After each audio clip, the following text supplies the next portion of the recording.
আর ঠিক দুদিন পর 25শে বৈশাখ বাংলার গর্ব, বাঙালির গর্ব, বিশ্বের দরবারে যিনি বাংলার নাম উজ্জ্বল করেছিলেন, বাঙালি নাম উজ্জ্বল করেছিলেন, আমাদের দেশের নাম উজ্জ্বল করেছিলেন, সেই কবিগুরুর জন্মদিন আমরা 25শে বৈশাখ পালন করব। কিন্তু তার আগে আজ কিছু প্রশ্ন আছে যেটা লাউদোয়া ব্লকের, পাণ্ডবেশ্বর বিধানসভা লাউদোয়া ব্লকের এই যে সর্পি অঞ্চল, এই অঞ্চলে কিছু কথা আছে যেটা আমাদেরকে বলতেই হচ্ছে। আপনাদের মনে থাকবে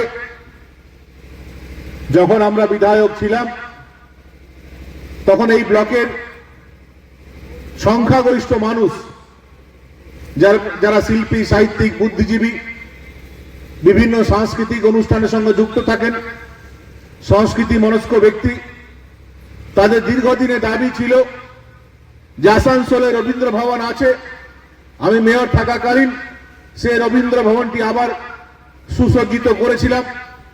এই অঞ্চলে মানুষ দাবি তুলেছিল যে মেয়র হিসাবে আসানসোলে আপনি যে কাজটি করেছেন আমাদের লাউদোয়া ব্লকে কেন একটা রবীন্দ্র ভবন হবে না।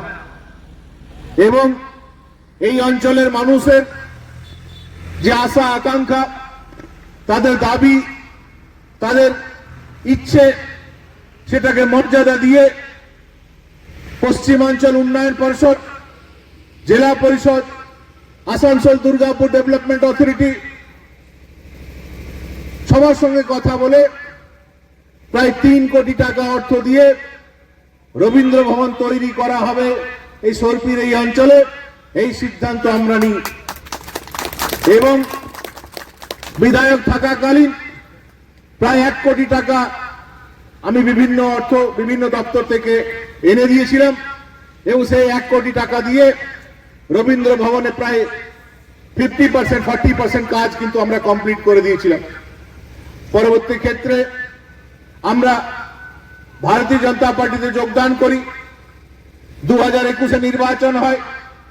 2021-এ নির্বাচনে তৃণমূল কংগ্রেসে আইপ্যাকের কারসাজিতে পাণ্ডবেশ্বর বিধানসভায় ভারতীয় জনতা পার্টি জয়লাভ করা সত্ত্বেও তৃণমূল কংগ্রেস জয়লাভ করেছে, এই ধরনের একটা পরিবেশ তৈরি করে দেওয়া হয়।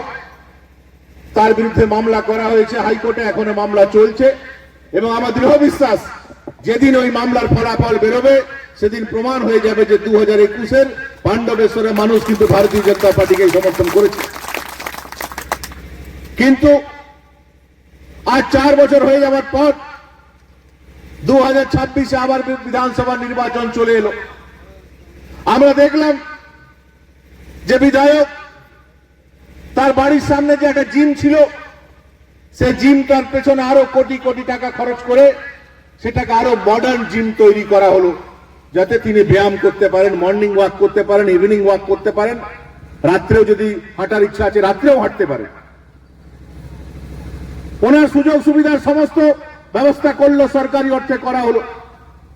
কিন্তু 2026-এ আগে 2025-এ বৈশাখের আগে 23শে বৈশাখ কেন আমরা এই প্রশ্ন করব না যে বিগত 4 বছর ধরে বাঙালির গর্ব, বাংলার গর্ব, বিশ্বের গর্ব কবিগুরু রবীন্দ্রনাথের নামে নামাঙ্কিত ওই কমিউনিটি হলটি রবীন্দ্র ভবন আজও কেন তৈরি করা হলো না, তার জবাব কে দেবে?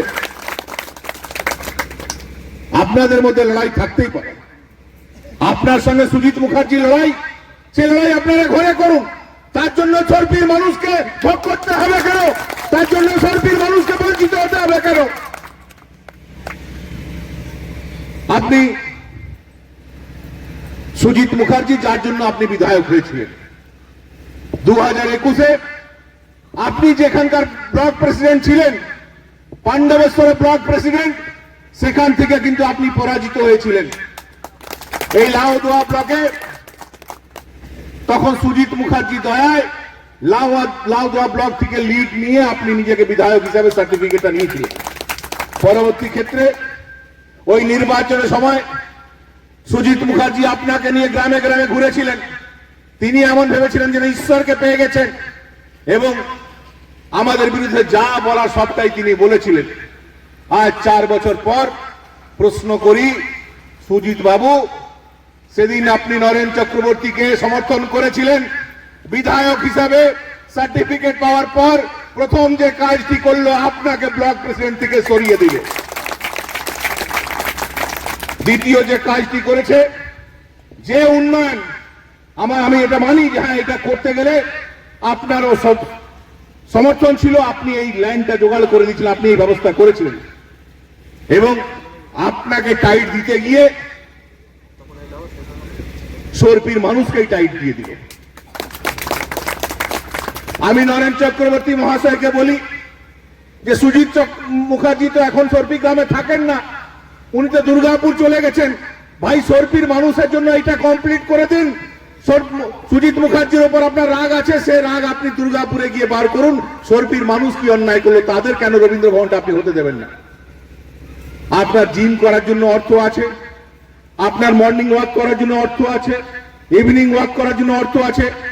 আর 25শে বৈশাখ যখন আসবে, ধুতি পাঞ্জাবি পরে রবীন্দ্রনাথের মূর্তিতে সমস্ত জায়গায় মালা দিয়ে বেড়াবেন। এই মালা দেওয়ার কোন যুক্তি আছে? কবিগুরু নামে পুরো অঞ্চলে একটা রবীন্দ্র ভবন নাই। যে রবীন্দ্র ভবন তৈরি হচ্ছিল, এই রবীন্দ্র ভবন হলে দুর্গাপুরে মানুষ এখানে আসতো, পাণ্ডবেশ্বরে মানুষ এখানে আসতো, লাউদোয়া ব্লকের, ফরিদপুর ব্লকের বিভিন্ন অঞ্চলে মানুষ এখানে আসতো। শিল্পী, সাহিত্যিক, বুদ্ধিজীবীদের একটা সংস্কৃতি মনস্ক ব্যক্তিদের একটা প্রাণ কেন্দ্র হয়ে যেত এই রবীন্দ্র ভবন। সেই রবীন্দ্র ভবন আপনি কমপ্লিট করলেন না বা করতে দিলেন না।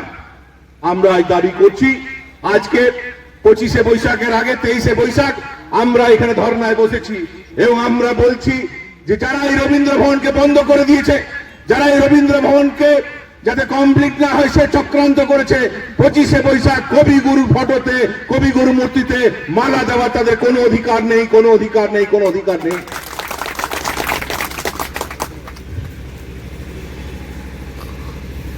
এটা ভাবা যায়? বাঙালি ঘরে জন্মগ্রহণ করে কোন একজন ব্যক্তি বাঙালির গর্ব, বাংলার গর্ব, দেশের গর্ব কবিগুরুকে অপমান করতে পারে? এটা ভাবা যায় না। কিন্তু পাণ্ডবেশ্বরের লাউদোয়া ব্লকে তৃণমূল কংগ্রেসের বিধায়ক সে কাজ করেছে। কয়েকদিন আগে বিভিন্ন অঞ্চলে আমরা যখন অনুষ্ঠান করে বেড়াচ্ছিলাম, বিভিন্ন অঞ্চলে বাধা দেওয়ার চেষ্টা হচ্ছিল। আমরা চারাপোনা উৎসব একটা করতে গেছিলাম মাদাইগঞ্জে, ডেকোরেটরকে ধমক দিয়ে সে কাজটি করতে দেওয়া হয়নি। আলটিমেটলি আমাদের কো কনভেনার আছেন বন্দন ঘোষ, তার একটা কমিউনিটি হল বাড়ির মতন আছে, সেখানে গিয়ে প্রতাপপুরে আমাদেরকে অনুষ্ঠানটি করতে হবে। যেখানে যাচ্ছি সেখানে কিছু ছেলেকে মদ খাইয়ে দিয়ে একটা উত্তেজনা তৈরি করার চেষ্টা করছে। এইখানেও যে রবীন্দ্র ভবন তৈরি হচ্ছে তার পিছনে মদের ঠেক তৈরি করে দিয়েছে। লজ্জা লাগে না? রবীন্দ্র ভবন প্রস্তাবিত রবীন্দ্র ভবনের পেছনে বসে লোকরা মদ খাবে আর আপনি গাড়িতে ঘুরে বেড়াবেন, আপনি রবীন্দ্রনাথের মূর্তিতে মালা দেবেন, কিন্তু কারো কিছু বলার সাহস নেই, বলতে দেবেন না। বলতে দিলেই হামলা, রক্তাক্ত করে দেওয়া। কিন্তু এখন দুদিন ধরে সকালেও প্রোগ্রাম করেছি, সকালে কেউ বাধা দিতে আসেনি। এইখানেও প্যান্ডেলওয়ালাকে বাধা দিয়েছিল, ইচ্ছাপুর থেকে আমাদেরকে ডেকোরেটর আনতে হয়েছে, এখানেও লোকাল ডেকোরেটরকে প্যান্ডেলটি করতে দেয়নি। কিন্তু প্রকাশ্যে কেউ আসছে না। দুদিন ধরে একটু ভালো ভালো 2-3টে ট্যাবলেট দেওয়া হয়েছিল,